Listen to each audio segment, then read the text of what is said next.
Hello everybody, welcome to CSE 423 week 8. আমরা এখন যেটা দেখব পার্ট 2 তে, সেটা হচ্ছে পার্সপেক্টিভ প্রজেকশনের যে ম্যাট্রিক্স ডিরাইভেশন সেটা কিভাবে করতে হয়। আপনারা অলরেডি অর্থোগ্রাফিক প্রজেকশনের কথা জানেন। সো অর্থোগ্রাফিক প্রজেকশনে যেটা হয়, অর্থোগ্রাফিক প্রজেকশনের যে সমস্যা সেটা হচ্ছে, ধরুন আপনি কোনো একটা XY প্লেনে একটা পয়েন্টকে প্রজেক্ট করতেছেন। ধরেন সেই পয়েন্টটা হচ্ছে 2, 4, 9। ফাইন, সেটা প্রজেক্ট হলো, ধরুন z equal to 1 A project করতেছেন, তখন সেটা হবে 2, 4, 1। Again all fine. কিন্তু আপনি যদি 2, 4, 10 কে প্রজেক্ট করেন, সেটাও দেখবেন একই জায়গাতে প্রজেক্ট হবে। সো সবগুলাই 2, 4, 1 এ এসে পড়বে। 2, 4, 9, 2, 4, 10, 2, 4, 11 সবাই। এটাই যেটা হয় সেটা হচ্ছে যে, ধরুন আপনি একটা চাবি চিন্তা করেন, এই চাবিটা হচ্ছে কাছে আছে, সেই কাছে থাকা পয়েন্টটা আপনি যেখানে প্রজেক্ট করবেন, ও দূরে গেলে একই জায়গাতে প্রজেক্ট করবেন। সো আমরা যখন কোনো কিছু দেখি, আমরা কাছের জিনিসটাকে বড় দেখি, দূরের জিনিসটাকে ছোট দেখি। ধরেন একটা চাবি এখানে, আর একটা চাবি দূরে ভেতরে, আপনি তাকে ছোট দেখবেন। এইটা অর্থোগ্রাফিক প্রজেকশন হয় না। অর্থোগ্রাফিক প্রজেকশন যেহেতু লাইনগুলো প্যারালালি আসে, সবকিছু কাছে বা দূরে সমান সাইজ হয়ে আসে। So this makes things difficult to actually view them like we do. মানে আমরা মানুষ হিসেবে 3D তে জিনিসগুলো যেভাবে দেখতেছি রিয়েল লাইফে, সেইটা আর আপনি অর্থোগ্রাফিক প্রজেকশনের ক্ষেত্রে পান না। কিন্তু সেটা আপনি পার্সপেক্টিভ প্রজেকশনে পান, যে কারণে পার্সপেক্টিভ প্রজেকশন বেটার। ধরেন এই ছবিটা যদি চিন্তা করেন, যে এই যে দুটো বল, যেহেতু হলুদ বলটা এই camera is not an actual camera, is your point of view, যে পয়েন্ট থেকে আপনি দেখতেছেন সবকিছু, এই পয়েন্টের কাছে বলে ওকে আপনি বড় দেখবেন। আর লালটা যেহেতু দূরে, ওকে আপনি ছোট দেখবেন, সবুজটাকে তো দেখবেনই না। Different case. কিন্তু যদি আপনি অর্থোগ্রাফিক করতেন, তাহলে এই হলুদটা লালটার সাইজটা একই হতো।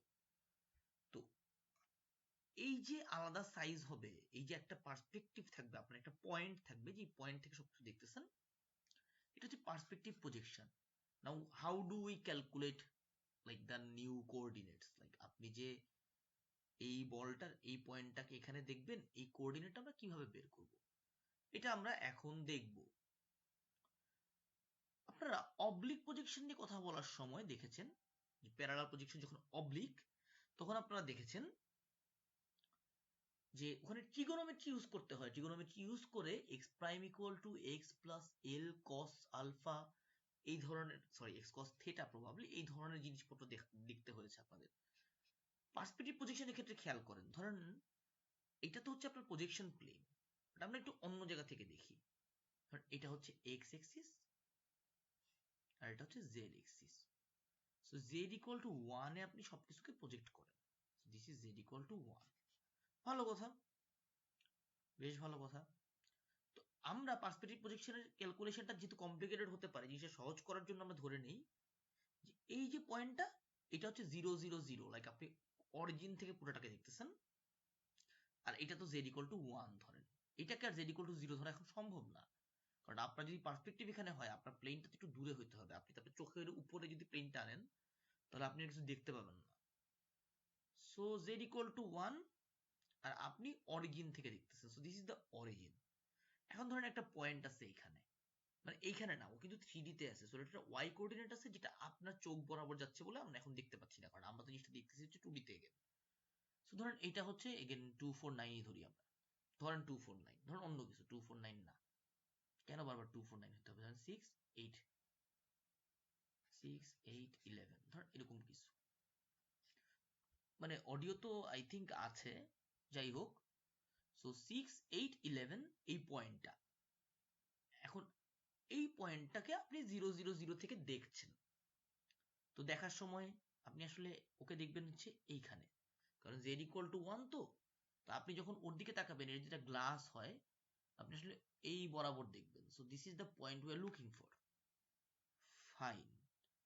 কোয়েশ্চেনটা হচ্ছে যে নতুন এখানকার যে এক্স প্রাইম, এটা আমরা কিভাবে পাবো?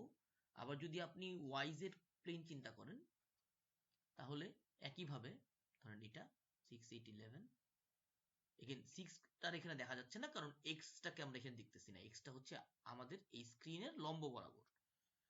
তো 0 0 0 থেকে এই যে z ইকুয়াল টু 1, কোশ্চেন হচ্ছে যে এখানে যে y কোঅর্ডিনেটটা সেটাকে আমরা কিভাবে পাবো, এই y প্রাইমটাকে। এখন আমরা কি ট্রিগোনোমেট্রি ইউজ করবো? একটা জিনিস খেয়াল করেন যে আমি 6 8 11 এর জায়গায় এখানে 10 8 11 ইউজ করি। সো দিস ইজ লাইক এইখানে ধরেন 10 8 11, দেখেন আপনার অ্যাঙ্গেলটা চেঞ্জ হয়ে যাচ্ছে, কারণ অবলিক প্রজেকশন শেষ পর্যন্ত ছিল হচ্ছে একটা প্যারালাল প্রজেকশন। প্রত্যেকটা লাইন প্যারালাল ছিল, এখানে লাইনগুলো প্যারালাল নাই, এই অ্যাঙ্গেল আর এই অ্যাঙ্গেল আলাদা। একইভাবে আপনি যদি 6 8 13 চিন্তা করেন, সো জিনিসটা দূরে চলে গেল, আপনার প্লেন থেকে দূরে চলে গেল, আপনার অ্যাঙ্গেলটাও চেঞ্জ হয়ে যাবে। বারবার দেখবেন আপনার অ্যাঙ্গেলটা চেঞ্জ হয়ে যাচ্ছে। সো ঠিক কি আসলে এখানে কাজ করবে? ট্রিগোনোমেট্রিকে আমরা ইউজ করব? উত্তর হচ্ছে না, আমরা করব না। তাহলে আমরা আসলে কি করব? আমরা আপাতত এক্স প্লেনই চিন্তা করি, এক্স জেড নিয়ে চিন্তা করি। একইভাবে আমরা ওয়াইও চলে আসতে পারবো। কিভাবে? ধরেন বিষয়টা আসলে খুবই সহজ, একবার দেখার পর আপনারা বুঝবেন যে this is very easy, and you might think যে আমরা তাহলে কেন করতেছি, মানে you might even think that. চিন্তা করেন যে এই লেন্থটা কত? এই লেন্থটা হচ্ছে জেড, তার মানে এই লেন্থটা হচ্ছে এখন আপাতত 11, ফাইন। এই লেন্থটা কত? এটা হচ্ছে এক্স, তার মানে এখন হচ্ছে 6, ফাইন। এটা 11, এটা 6। এখন দেখেন যে এই যে এই ট্রায়াঙ্গেলটা, এই ছোট্ট ট্রায়াঙ্গেলটাতে এই লেন্থটা হচ্ছে 1, কারণ z equal to 1, so this is 1। এই ডিসটেন্সটুকু 1, কিন্তু আপনার এটা হচ্ছে z ইকুয়াল টু 0, কারণ এক্স জেড প্লেন তো, সো z ইকুয়াল টু 0 হলে আপনি এক্স ডানে বামে সহায়তা করতেছেন। আর এটা হচ্ছে z equal to 1, so this little side is 1। এটা কত? এটা হচ্ছে এক্স প্রাইম, যে এক্স প্রাইম আমরা খুঁজতেছি। আপনি যদি একটু ঠান্ডা মাথায় দেখেন, দেখবেন যে এই ট্রায়াঙ্গেল আর এই ছোট triangle similar. So x prime by 1 equal to খুবই অদ্ভুতভাবে এক্স বাই জেড। তার মানে x prime equal to x by Z.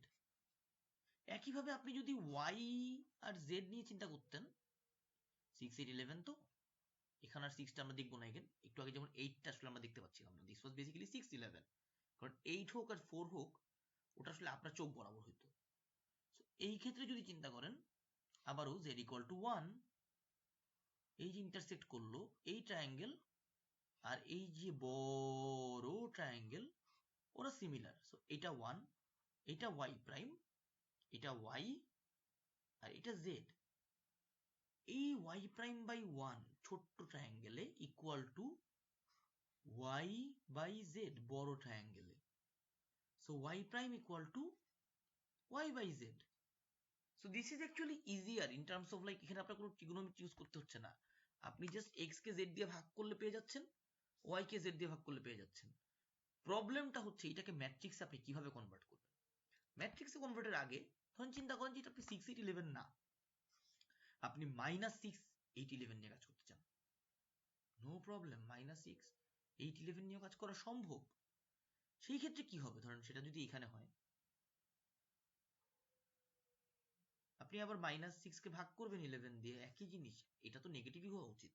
So this actually makes sense for all sort of coordinates. এখন আপনি বলতে পারেন z যদি নেগেটিভ হয়, z যদি 0 হচ্ছে ছোট হয়, উত্তর হচ্ছে z যদি 0 হচ্ছে ছোট হয়, আপনি আসলে এই অ্যাঙ্গেল থেকে এইদিকে তাকায় ওকে দেখতেই পাবেন না। সো এটা আসলে আমাদের ইস্যুই না, z নেগেটিভ হওয়ার কোনো ব্যাপার এখানে আসতেছে না। আপনি তো এখান থেকে চোখ নিয়ে এই বরাবর দেখতেছেন বেসিক্যালি, যে কারণে এই প্লেনে সবকিছু পড়তেছে, আপনার পেছন থেকে কিছু আর এখানে আসতেছে না। তো যাই হোক, এই হচ্ছে এক্স বাই জেড, এই হচ্ছে y by z. Okay, how do we define this in terms of matrix? চিন্তা করেন পৃথিবীতে এমন কোনো ম্যাট্রিক্স সম্ভব কিনা যাকে দিয়ে আপনি ধরেন হোমোজিনিয়াসই চিন্তা করেন, না হোমোজিনিয়াস করবেন না, পরে চিন্তা করেন, সেটা নর্মাল চিন্তা করেন। এখানে এক্স বাই জেড, এখানে ওয়াই বাই জেড, জেড এর জায়গায় কত আসবে সেটা বলবো। আর ধরেন লাস্ট, মানে how do you do this? এরকম কোনো ম্যাট্রিক্স কি সম্ভব যেটা ভাগের কাজ করে দেয়?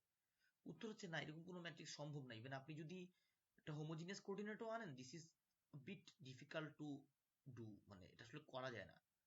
এটা যেটা করতে হয় আপনাদের, আই থিঙ্ক আপনারা এটা অলরেডি বোঝেন যে এক্স ওয়াই জেড ওয়ান, এটা হচ্ছে বেসিক্যালি যে 3D তে এক্স ওয়াই জেড পয়েন্টটাই, এটা একটা ওয়েট। এই ওয়েটটার কাজ কি?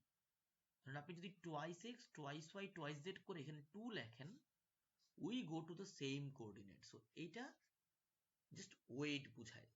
আমরা আসলে একে দিয়ে এর প্রত্যেকটা ভাগ দিয়ে দিই, ভাগ দিলেই আমরা ওই পয়েন্টটা পাই। যেমন অ্যাজ এ কনক্রিট এক্সাম্পল 112, ধরেন 112 একটা পয়েন্ট।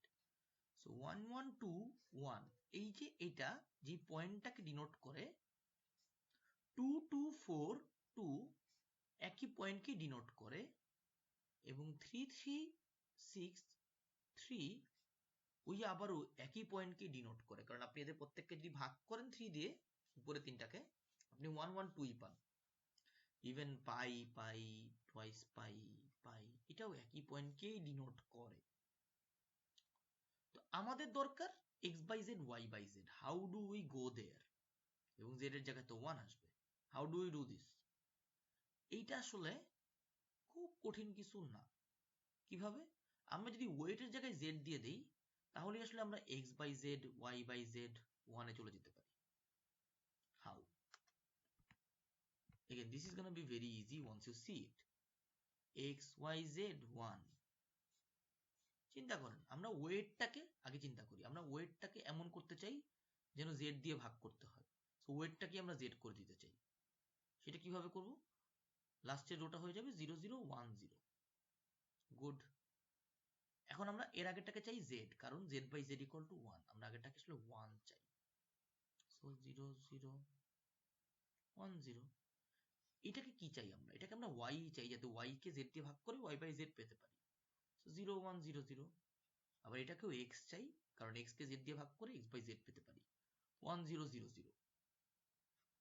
এইটা করলেই আসলে আমরা পেয়ে যাচ্ছি। সো সি, মানে ম্যাট্রিক্স ফর্মে জিনিসটা অনেক সহজ, কিন্তু it's a bit tricky to see, না বলে দিলে। তো এইটা হচ্ছে প্রজেকশন ম্যাট্রিক্স, মানে পার্সপেক্টিভ প্রজেকশনের যে ম্যাট্রিক্স, সেইটার ডিরাইভেশন। So that's it. মানে এটা খুব কঠিন কিছু না আসলে।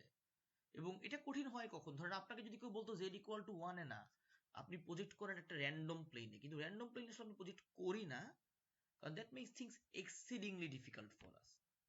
আমরা বেসিক্যালি 0 0 0 থেকে দেখি যে কোনো কিছুকে, এবং উই হ্যাভ দিস নিয়ার এবং ফার প্লেন। এই প্লেনের মাঝখানের অংশটুকুই শুধু আমরা দেখি, আমরা এর বাইরেরটুকুও দেখি না, কারণ again that makes our task very difficult. We don't want that really. তো আমরা আসলে এই দুইটা প্লেনের মাঝখানের যে ওয়ার্ল্ড, শুধু সেইটুকুনকে প্রজেক্ট করে একটা বাক্সে নিয়ে আসি, এবং এই যে এই অংশটুকু, এটাকে আমরা বলি হচ্ছে ভিউ ভলিউম। আপনারা যদি যে কোনো লাইব্রেরি নিয়ে একটু ঘাটাঘাটি করেন, তাহলে ভিউ ভলিউম পাবেন। হয়তো আগামী কোনো লেকচারে আমরা ভিউ ভলিউম নিয়েও আপনাদের সাথে ইন ডিটেল কথা বলবো। So that is the end of part 2। ধন্যবাদ সবাইকে।